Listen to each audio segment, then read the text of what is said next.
Olá, sejam todos bem-vindos. Nós vamos ver hoje o regimento das unidades educacionais do concurso de Magé. Mas o que é esse regimento das unidades educacionais? Bom, é um novo documento que os municípios estão criando, cada município vai ter o seu, para especificar, falar das suas particularidades. É nada mais, nada menos do que aquele documento que diz: olha, aqui no meu município funciona assim. Ou seja, a organização e funcionamento da unidade educacional da rede pública de Magé. Não é nada de outro mundo. É um documento grande? Sim, é grande. São 110 páginas. E aqui eu trouxe das 110 páginas as partes que eu acho assim principais ou que sejam mais diferentes. Por que diferentes? Se você parar para ler ele na íntegra, o que eu aconselho é você dar uma olhadinha pelo menos, você vai ver que tem muitas coisas que já tem na LDB, na BNCC, no ECA. Porque esse documento ele vai complementar. Como nós vemos aqui, quais são as finalidades e o objetivo desse novo decreto? Bom, a finalidade é implementar as leis de diretrizes e bases da educação, ou seja, o LDB, em conformidade com as metas, os planos e os programas do governo federal, estadual e municipal, ou seja, além dos outros documentos balizadores que nós temos, agora nós temos esse decreto 3793, que vai falar especificamente da educação no município de Magé. Então, eu separei aqui os tópicos que eu julguei serem importantes da gente ter conhecimento, da gente ter ciência na hora da nossa prova. A equipe técnico-administrativo-pedagógica. Quem faz parte dessa equipe? Os servidores no campo pedagógico, ou seja, os professores. Os servidores no campo administrativo, ou seja, o pessoal da secretaria, da diretoria. E nós temos os servidores do campo operacional. Quem são os servidores do campo operacional? Mais à frente, nesse decreto, nós temos os agentes municipais. E quem são os agentes municipais? Os merendeiros, auxiliares de serviços gerais, vigias e zeladores, ou seja, são aquelas pessoas que trabalham na escola, que fazem parte da educação indiretamente. E aqui, o que eles dizem? Que eles dão suporte ao processo educativo e devem, então, conhecer quais são as metas e as filosofias dessa unidade educacional de Magé. Ou seja, todos que trabalham no âmbito escolar devem estar cientes do que é necessário, de quais são as leis, quais são as normas, como funciona a nossa escola. Além disso, nós temos a equipe de apoio multidisciplinar, que é oferecer suporte técnico e pedagógico nas unidades educacionais ou espaços próprios. E quem são essa equipe? São os psicólogos, assistentes sociais, fonoaudiólogos e nutricionistas. Aqui a gente vai falar da diretoria, da gestão. Cada município tem a sua norma, né? E em Magé é o seguinte: os diretores deverão ter a graduação e licenciatura plena em pedagogia ou pós-graduação com carga horária mínima de 360 horas na área de educação. Competência da gestão escolar. Nós temos uma lista extensa do que compete à gestão escolar, mas eu trouxe aqui umas questões que eu achei diferentes, que a gente talvez se perguntar na prova a gente não vai saber responder.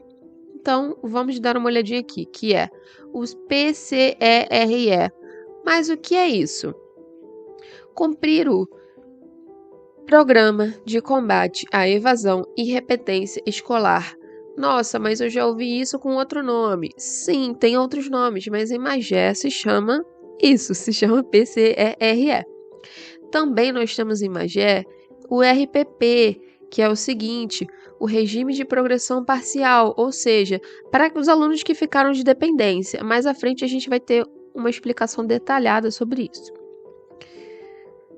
Outra competência da gestão escolar é comunicar ao Conselho Tutelar e à Secretaria Municipal de Educação por meio de relatórios ou fichas de comunicação de aluno infrequente, outra siglazinha que a gente pode não ter visto antes, que é o FICAI. O que é o FICAI?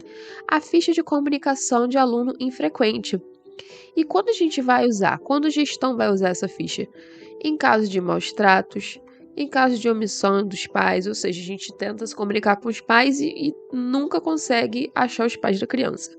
Ou reiteração de faltas injustificadas, aquela criança que está faltando muito sem nenhuma justificativa. A gente vai criar um FICAI. Nós temos o pedagogo, nós temos a função de supervisor educacional, e nós também temos o professor especialista em educação. E pode ser que a gente se confunda na hora da prova, então vamos dar uma olhada na diferença entre os dois. O supervisor educacional é o pedagogo que tem a atuação em macrosistema e microsistema. A gente tem que gravar isso aqui. Fornecendo assessoramento para o desenvolvimento do trabalho escolar e educacional. Agora, o professor especialista em educação, ele está responsável pelo microsistema. Então, não vamos confundir. O supervisor educacional é responsável pelo macro e micro, e o professor especialista apenas o micro. Nós também temos o dirigente de turno. O que é o dirigente do turno? O dirigente de turno é um professor que já faz parte do corpo docente da escola, ou seja, já é um professor concursado que ele será selecionado para ser o dirigente de turno, ou seja, o responsável por aquele turno, para auxiliar os diretores, para auxiliar a escola. E nós temos aqui que ele pode, caso haja necessidade, na eventual ausência de algum professor, ele pode substituir esse professor temporariamente, para a turma não ficar de tempo vago, sabe? Aqui nós temos algumas especificidades sobre a secretaria, o que acontece na secretaria da escola, e também alguns documentos escolares. Se eles perguntarem, a gente já vai saber quais são esses documentos. A secretaria é o órgão administrativo encarregado do serviço de escrituração escolar, de pessoal, de arquivo e da emissão de recepção de documentos relativos à unidade educacional. Quais são os documentos escolares? O histórico escolar, a declaração de transferência, a ficha individual do aluno, o plano educacional individualizado, gente. Tem um errinho aqui, mas ignora. O que é o PEI? É basicamente o plano de aula para as crianças da educação especial, caso houver naquela escola as turmas de educação especial. Nós também temos o diário de classe e o boletim escolar. Pode ser que a gente se confunda, por exemplo, o diário de classe, preencher o diário de classe é função do professor, mas onde na escola ele fica guardado? Na secretaria, assim como o boletim escolar, e assim como os documentos do PCRE também ficam na secretaria, ou os documentos que estão relacionados aos alunos com deficiência e transtornos. Aqui nós temos os deveres dos alunos. É uma lista extensa também, mas eu acho importante salientar essas duas questões. O aluno, ele pode se atrasar, ele tem uma tolerância de 15 minutos. Se ele se atrasar mais de 15 minutos, ele vai ter uma penalidade, no caso, uma suspensão, vai levar uma chamada. E vamos lá. Só que a partir do 5º atraso, num período de 30 dias, isso deve ser informado ao Conselho Tutelar. Tem que ter atenção a isso. A partir do 5º atraso, ou seja, se em 30 dias o aluno chegou atrasado 5 vezes, atrasado, que eu digo, mais de 15 minutos, tá, gente? A gente tem que avisar o Conselho Tutelar, porque tem alguma coisa acontecendo com essa criança. E outra questão é, sobre nenhuma hipótese, a criança e o adolescente vai ser impedido de assistir a aula, ou seja, independente da hora que ele chegar, se ele chegar no último tempo, a gente não pode impedir o aluno de entrar na aula. Mas é passível dele ter uma suspensão. E aqui nós vamos observar que o não cumprimento dos deveres e obrigações estabelecidos por lei e normas regimentais implica na aplicação de medidas disciplinares ao aluno, visando prevenir e evitar a reincidência de atos de indisciplina ou infracionais. Ou seja, o aluno não está cumprindo com as leis e as normas, a gente vai ter que dar uma chamada, né? A gente vai ter que tomar uma medida disciplinar. Quais são essas medidas? A suspensão, que deve ser definida por professores ou membros do conselho. Não pode ser só um professor, por exemplo, um professor que acha que aquele aluno deve, eu vou dar suspensão nele porque ele sempre chega atrasado na minha aula. Não, tem que ter pelo menos 2 pessoas, 2 professores ou mais alguém do membro do conselho. E esse afastamento, essa suspensão, não pode ser maior do que 3 dias. Pode ser até 3 dias. Pode ser 1, pode ser 2 ou 3 dias. Em último caso, nós temos a transferência. A gente sabe que quando chega ao ponto de transferência, é que aquele aluno a gente já não tem mais saída, a gente não sabe exatamente o que fazer, a escola não sabe exatamente como lidar com aquele aluno. Mas para a Magé, visando o bem do aluno, nós dizemos que a transferência é aplicada como medida educativa, com a finalidade de oportunizar um novo ambiente e uma nova proposta pedagógica. Porque, por exemplo, ele está na escola X e está vendo que ele não está fluindo, não está dando certo, ele está arrumando muitos problemas. Então, a transferência dele para uma escola Y, pode ser que isso funcione, pode ser que o aluno melhore. Vamos entender que é assim que está no decreto de Magé. A gente não pode pensar, eu não concordo. Aí você vai pegar a sua opinião para você, né? E a gente vai ter que seguir com o que está no decreto, que está na lei deles. Parágrafo único. A Secretaria Municipal de Educação deverá proporcionar a capacitação dos profissionais de educação e identificação de sinais de violência doméstica e familiar. O que significa isso?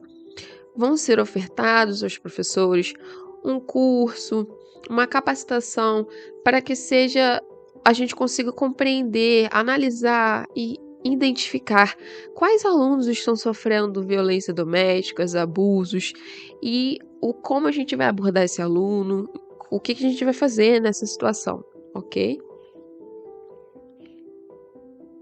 Aqui eu coloquei como é dividido a faixa etária dos alunos da educação infantil, porque cada município tem a sua especificidade. Cada município tem a sua regra. Então vamos lá. Em Magé, fica no berçário a criança de 6 meses até 1 ano incompleto. Ou seja, até 1 ano e 11 meses. Na creche 1, fica as crianças de 2 anos. Na creche 2, as crianças de 3 anos. No pré-escolar 1, ficam as crianças de 4 anos. No pré-escolar 2, as crianças de 5 anos. A parte diversificada do currículo na educação infantil será promover uma educação infantil que contemple as interações e brincadeiras. É muito importante. Eles têm os 6 direitos de aprendizagem na educação infantil, que é conviver, brincar, participar, explorar, expressar e conhecer-se. Nós temos essas modalidades na parte diversificada, que é sonoridades, encantamentos, linguagens, moving, que é o movimento, muito importante para as crianças, e experiências afetivas e relacionais. Essas modalidades, elas não são independentes umas das outras, elas são interligadas e atreladas, ou seja, essas modalidades, né, interdisciplinares, que a gente pode dizer assim, elas vão estar sempre atreladas ao currículo principal, ao português, matemática, etc. e tal. Essas atividades, elas não têm um caráter reprobatório, ou seja, a criança não vai ser reprovada se ela for mal em conviver, brincar e participar. Ela não vai ser reprovada se ela não quiser se mover. É só uma forma de melhorar o aprendizado da criança, enriquecer, as coisas que ela pode aprender e aperfeiçoar, ok? Nos anos iniciais, em Magé, a parte diversificada no currículo é CDR, Cidadania e Diversidade Religiosa. Nós temos também atividades recreativas de dinamização de leitura e linguagem e raciocínio lógico-matemático. Todas essas atividades nos anos iniciais, elas devem valorizar situações lúdicas, ou seja, mexer com o imaginativo da criança, sabe? Da imaginação.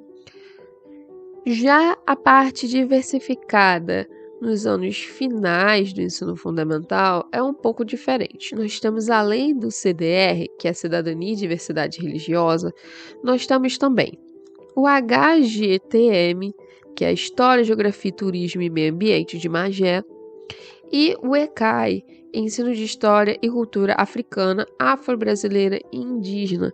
Acredito que essa parte também seja mais focada para a área de Magé, né? A história da cultura africana, afro-brasileira, indígena, relacionada a Magé. E quem é que vai dar essas aulas? São os professores de História, Geografia e Ciências. Quais as cargas horárias? Um tempo semanal de 50 minutos. Então, nós temos 3 matérias: o CDR, HGTM e ECAI. Então, distribuídas entre os 3 professores de História, Geografia e Ciências, tá? Agora, nós temos o RPP. Como que é o RPP? É o Regime de Progressão Parcial. Vamos entender como funciona isso. O aluno vai ser promovido mesmo tendo ficado em 2 componentes. Vamos supor que a criança reprovou em matemática e história. Ele vai ser reprovado? Não, ele vai adiante, só que no próximo ano ele vai ter que fazer o RPP, que é basicamente uma dependência, né? Ele vai ter que fazer alguns trabalhos. Após a realização do conselho do quarto bimestre, todo aluno que não for aprovado imediatamente será submetido ao conselho de promoção. Vamos lá. O professor regente de disciplina é o responsável pelo processo de RPP. As avaliações vão ser feitas por meio de trabalhos, pesquisas, entre outros. Não é só uma prova, tá, galera? O aluno do 9º ano de escolaridade que ficar em regime de progressão parcial poderá avançar nos seus estudos e fazer a opção de cumpri-la na rede de ensino de Magé ou na rede de ensino onde fará o 1º ano do ensino médio. Parágrafo único. Na documentação de transferência do aluno, deverá constar os componentes curriculares que caracterizam o RPP, ou seja, se no 9º ano o aluno teve essa dependência e ficou reprovado em 2 matérias, ele tem que cumprir com essa dependência. Ele não pode passar adiante como se nada tivesse acontecido, mas ele também não pode ser reprovado, porque foram só 2 matérias. E mesmo que ele seja transferido para um outro município, aí fica a critério do outro município ver como será feito isso. Mas, em Magé, funciona da seguinte maneira. Os alunos têm 4 oportunidades ao longo do ano para ser promovido, ou seja, para passar. Se no primeiro bimestre ele já tiver 50 pontos de média, tá ótimo, ele não precisa ficar o ano inteiro fazendo essa reposição, tá ok? O cálculo vão ser 2 avaliações, ou seja, são 2 avaliações a cada bimestre, né? Uma prova escrita e um trabalho, que pode ser uma pesquisa ou algo do tipo. O aluno que não frequentar as aulas sem apresentar justificativa num período superior a 45 dias para o ensino fundamental, vamos gravar isso, e 30 dias consecutivos para o EJA, tá? Ele vai ter a matrícula cancelada. Então, vamos gravar 45 dias para o ensino fundamental e 30 dias para o EJA. Como funciona o EJA em Magé? Nós temos o Alfa EJA, que é o 1º ano. Nós temos a fase 1, que é o 2º ano. Aqui a gente tem que se atentar ao seguinte. O 1º ano, não é a fase 1. O primeiro ano é o alfa. E assim sucessivamente, como vai seguir o primeiro é o segundo ano, a segunda fase é o terceiro ano, a terceira fase é o quarto ano e assim por diante. Nós temos a segunda fase, a fase final no caso, do sexto ao nono ano. E é o que eu falei anteriormente. A fase 5 vai ser o sexto, a fase sexta vai ser o sétimo, adiante. E a gente sabe que precisa de 15 anos completos para entrar no EJA, tá ok? Nós temos o PEI, que é o Plano Educacional Individualizado. É, na verdade, o plano de aula para aquela pessoa, para aquela criança que precisa de uma educação especial.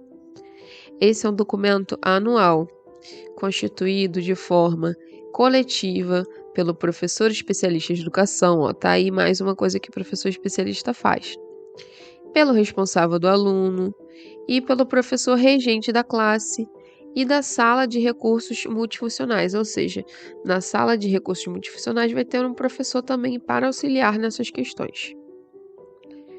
Esse preenchimento do PEI tem a finalidade de conhecer o aluno com necessidades educacionais especiais e compreender as suas competências, as suas barreiras que impedem o desenvolvimento da sua aprendizagem.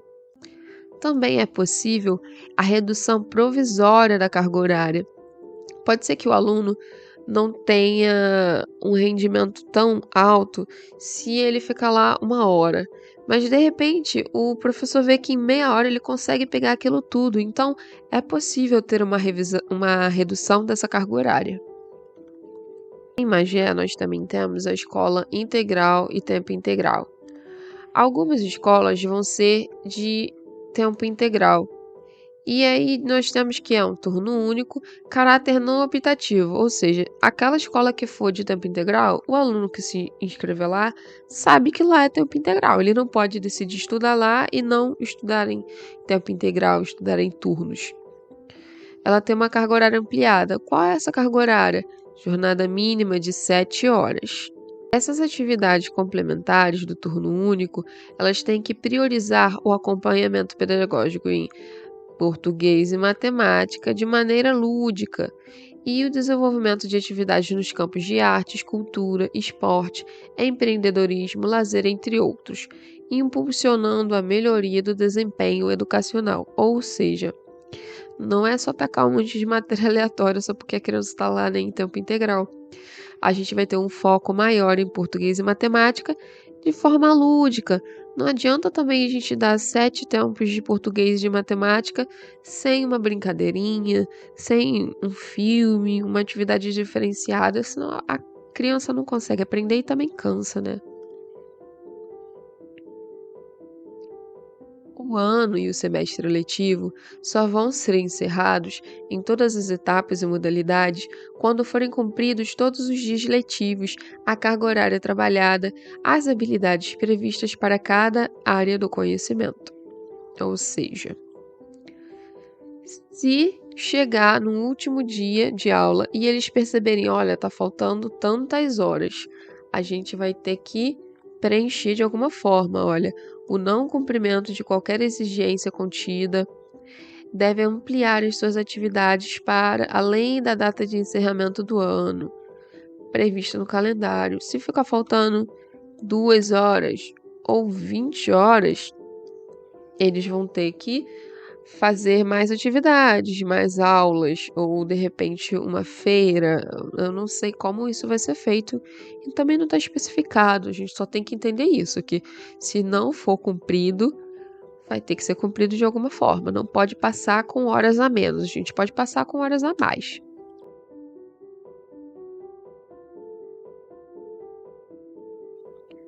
Esse regime escolar entra em vigor após a sua publicação. Foi publicado no dia 16 de dezembro de 2024 pela Sandra Helena Garcia Ramaldo Portela, que é a secretária municipal de Educação de Magé. Então, galera, isso aqui foi um resuminho básico.